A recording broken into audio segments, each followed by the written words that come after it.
নমস্কার, আমি শ্রাবন্তী। আমার বং বাংলা ন্যারেটিভস চ্যানেলে তোমাদের সবাইকে স্বাগত। কেমন আছো সবাই? আশা করি আমার বন্ধুরা সবাই খুব ভালো আছো। আজকে আমি তোমাদের যে ঘটনাটি শোনাবো সেটি সোদপুর নিবাসী নবনীতা দাস আমাকে পাঠিয়েছে। ও ওর নিজের সাথে ঘটে যাওয়া একটি ভয়ঙ্কর ঘটনা আমাদের সবার সাথে শেয়ার করে নিয়েছে। তাহলে চলো আর বেশি কথা না বাড়িয়ে ঘুরে আসি ভয়ের দুনিয়ায়। ঘটনাটি পাঠিয়েছে নবনীতা। ও যেভাবে পাঠিয়েছে আমি তোমাদের সেভাবেই উপস্থাপনা করছি। দিদি নমস্কার, আমি নবনীতা। সোদপুর এইচবি টাউনে আমার বাড়ি। 2016 সালে অদ্ভুত এক ঘটনা আমার সাথে ঘটে যায়, সেটি আমি তোমায় শেয়ার করলাম। তুমি সবাইকে শোনালে আমার খুব ভালো লাগবে। এবার মূল ঘটনায় আসি। 2016 সালে বাবার কর্মসূত্রে আমরা দিল্লি যাই। ওখানে গিয়ে বেশ খোঁজাখুঁজি করার পর আমরা একটি বাড়ির সন্ধান পাই। বাড়িটি সবারই বেশ পছন্দ হয়ে যায়। আমরা মালপত্র নিয়ে ওই বাড়িতে উঠি। বাড়িওয়ালা অন্যত্র থাকতেন। যেহেতু বাবাকে 3 দিনের মধ্যে অফিসে রিপোর্ট করতে হতো, তাই তাড়াহুড়োতে আমরা কোনো পুজো দিতে পারিনি। সেই বাড়িতে আমার ঘরটি ছিল দোতলায়। ঘর লাগোয়া একটি ব্যালকনিও আছে। বেশ কাটছিল দিনগুলো। আমি কলেজে অ্যাডমিশন নিই। প্রায় মাসখানেক কাটার পর অদ্ভুত কিছু ঘটনা ঘটতে থাকে আমার সাথে। রাতে লাইট নিভিয়ে শোয়ার পর এক অদ্ভুত অনুভূতি কাজ করত, যেন কেউ আমায় দেখছে। মাঝে মাঝে কাঁধে ঠান্ডা হাতের স্পর্শ পেতাম, ঘাড়ের কাছে গরম নিঃশ্বাস অনুভব করতাম। কিন্তু লাফ দিয়ে উঠে লাইট জ্বালাতেই কিছু আর দেখতে পেতাম না। মাকে সবকিছু বলার পর মা বলল, নতুন জায়গা, তাই হয়তো অ্যাডজাস্ট করতে অসুবিধা হচ্ছে, কদিন কাটলেই সব ঠিক হয়ে যাবে। কিন্তু যত দিন যাচ্ছে এসব কিছু কমার বদলে আরো বাড়ছে। একদিন ভয়ে লাইট বন্ধ না করেই শুলাম। ভাবলাম আজকে লাইট জ্বলছে, আজ আর কিছু হবে না। কিন্তু সেদিনই যা ঘটলো তা অকল্পনীয়। এর জন্য আমি মোটেও প্রস্তুত ছিলাম না। হঠাৎ রাতে আমার ঘুমটা ভেঙে যায়, আর চোখ খুলতেই দেখি বিভৎস এক নারী মূর্তি সিলিং থেকে ঝুলে রয়েছে। কি ভয়ঙ্কর তার দৃষ্টি! এক দৃষ্টিতে আমার দিকে তাকিয়ে রয়েছে। আমি কি করব বুঝতে পারছি না। হাত পা জমে বরফ হয়ে গেছে। চিৎকার করে যে ডাকবো, গলা দিয়ে কোনো স্বর বেরোচ্ছে না আমার। হঠাৎ সেই নারী মূর্তি সিলিং থেকে সোজা আমার উপরে। গলায় খুব চাপ অনুভব করছিলাম। এভাবে কতক্ষণ চলেছে বলতে পারবো না। একসময় সব অন্ধকার হয়ে গেল আমার সামনে। পরদিন ঘুম ভাঙলো মায়ের ডাকাডাকিতে। কলেজ যাবার জন্য মা উঠতে বললে আমি দেখি কি অদ্ভুত, বিছানা থেকে এক চুলও নড়তে পারছি না আমি। মনে হচ্ছে কেউ যেন শেকল দিয়ে বেঁধে রেখেছে আমাকে। গায়ে হাতে পায়ে অসহ্য ব্যথা, জ্বরে গা পুড়ে যাচ্ছে। মাকে ডেকে কাঁদতে কাঁদতে সব বললাম। এবার সব শুনে মা খুব ভয় পেয়ে গেল।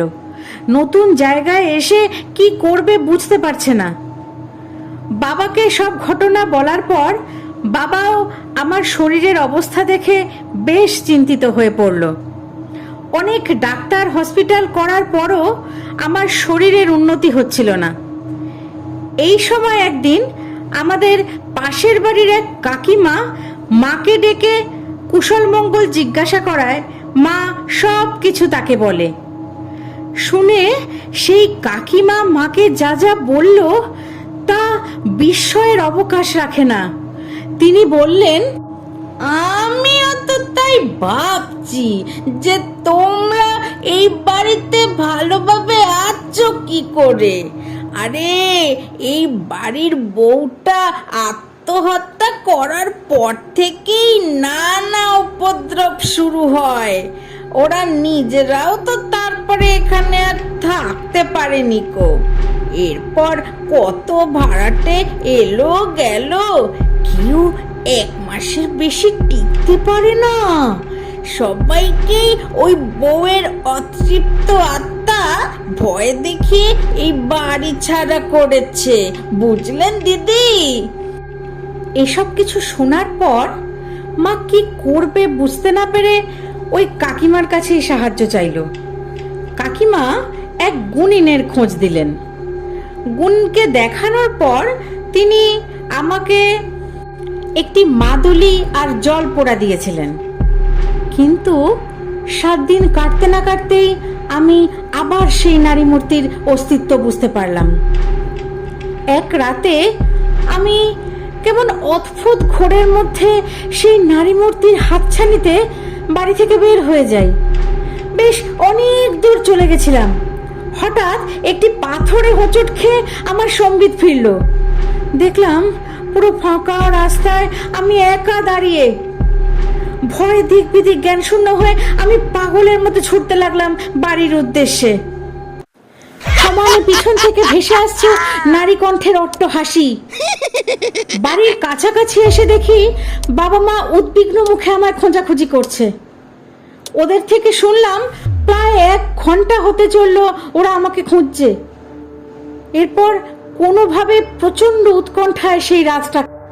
পরদিনই সেই গুণিনের সাথে কথা বলায় তিনি সবকিছু শুনে বলেন, এ খুব শক্তিশালী আত্মা, ওনার পক্ষে এর প্রতিকার সম্ভব নয়। উনি এক বড় তান্ত্রিকের খোঁজ দেন এবং বলেন তার শরণাপন্ন হতে। এরপর তান্ত্রিক আমাদের বাড়ি এসে ঢুকতেই তিনি বলেন এই বাড়ি অতৃপ্ত আত্মার কবজায় রয়েছে। উনি একটি বড় যজ্ঞের আয়োজন করলেন।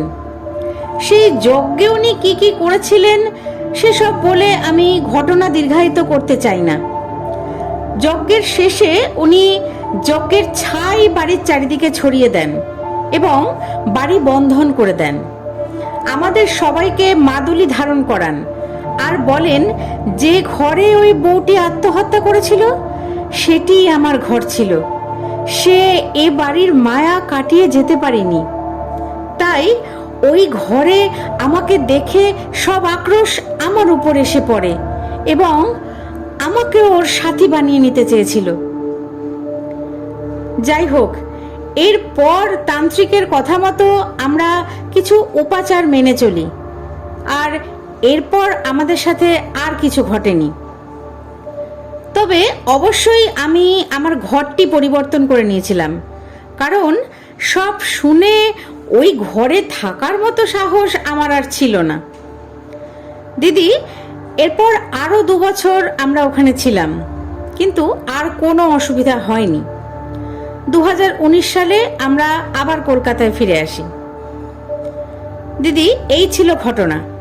তুমি যদি পাঠ করে শোনাও আমি খুব খুশি হব। তোমার গলা, উচ্চারণ, পাঠের ভঙ্গি আমার খুব পছন্দ হয়েছে।